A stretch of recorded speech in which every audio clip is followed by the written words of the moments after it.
আত্মতৃপ্তি। কলমে কথা বিচিত্রক অসীম। কণ্ঠে আমি কবিতা দাস। তুমি যতটা মিষ্টি করে কথা বলো, তোমার অন্তরের গহীনে আদতে ততটা মিষ্টতা নেই। তুমি যতটা বিনম্রতায় সমীহ করে চলো, তোমার বিশ্বাসের ভক্ততে অতটা বিশ্বস্ত মূলত তুমি নও।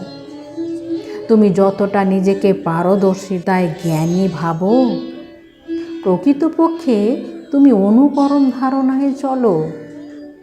সত্যের সঠিক নিগূঢ়তা তোমার মধ্যে মোটেও নেই। ভাবনা বিষের যন্ত্রণায় তুমি বিষাক্ত হয়ে থাকো। তুমি সত্যের কাছে হেরে যাও নিজেকে নগ্ন করে।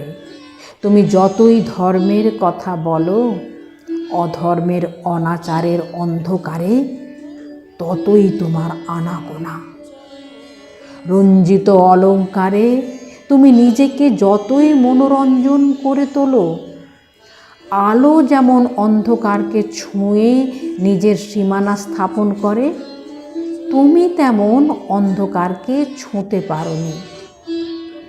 বিলীন হয়ে গেছো অন্ধকারের গহীনে।